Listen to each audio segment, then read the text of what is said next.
মোহাম্মদ মেসবাহুল হক, রাজশাহী গোদাগাড়ি থানার আওতায় পাকড়ি মহাবিদ্যালয়ের ইসলামিক স্টাডিজ বিভাগের জ্যেষ্ঠ প্রভাষক, এমপিভুক্ত একজন টিচার।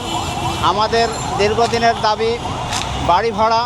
তো 20% বাড়ি ভাড়া এবং 1500 টাকা মেডিকেল এর দাবিতে আমাদের লং মার্চ টু সচিবালয় এর উদ্দেশ্যে যাত্রা শুরু হয়েছে।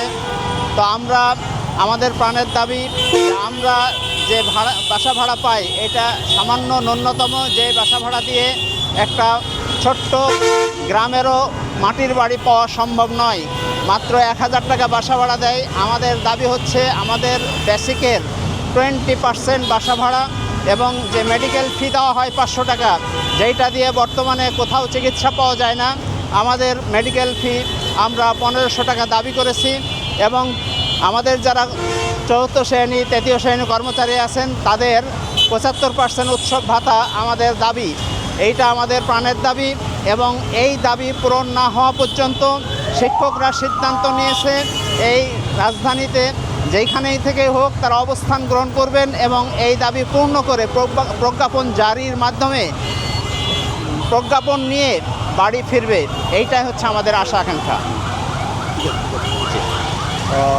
দর্শক, আমি যে দৃশ্য দেখা যাচ্ছে তারা কিন্তু এখানে আন্দোলনের যে বেগবান হচ্ছে ধীরগতিতে, তারা এখানে কিন্তু ব্যারিকেড দেওয়া পুলিশের কিন্তু পুলিশ এবং মানে শিক্ষকদের মধ্যে যে বাদ বেতনটা আমরা এখান থেকে দেখতে পাচ্ছি।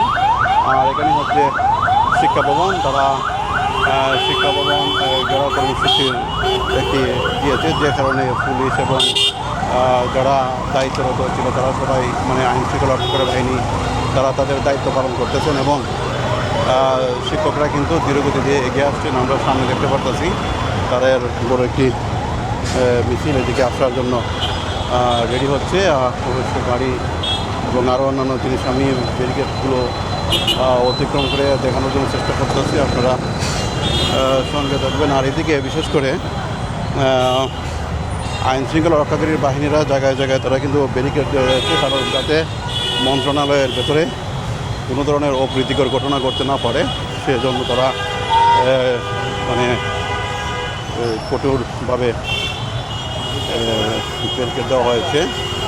পুলিশের বিভিন্ন টিম তারা অলরেডি ইতিমধ্যে চলে এসেছে বিভিন্ন স্থান থেকে। আর আমি দেখানোর চেষ্টা করতেছি তাদের যে গাড়িগুলো মানে এই জলকামান যে নিক্ষেপ করে ওই গাড়িটা এদিকে আছে। তারপর আরও যে তাদের যে আইন শৃঙ্খলা রক্ষাকারী বাহিনীর নিয়ন্ত্রণ মানে পরিস্থিতি নিয়ন্ত্রণে রাখার জন্য যা যা করা প্রয়োজন তারা সমস্ত কিছু বলে রেখেছে। এই দেখেন এখানেই হচ্ছে তাদের চেকপোস্ট, এখানে কিন্তু এদিকে কিন্তু কোনো গাড়ি ঢুকতে দেওয়া হচ্ছে না, পুলিশ এদিকে দাঁড়িয়ে আসছে। আর এই যে দেখেন বর্তমান অবস্থা, এটা হচ্ছে তারা এদিকে দাবি দাবা দ্বারা তুলে ধরতেছে। আর পুলিশের চেকপোস্ট এদিকে মানে কোনো অবস্থায় গাড়ি ঢোকা সম্ভব না, এখানে ব্যারিকেড দেওয়া আছে। আর এই হচ্ছে শিক্ষা ভবন। আমি শিক্ষা ভবনের কাছ থেকে আপনাদের দেখানোর চেষ্টা করছি আর বর্তমান পরিস্থিতি আপনাদেরকে আরও দেখানোর চেষ্টা করব।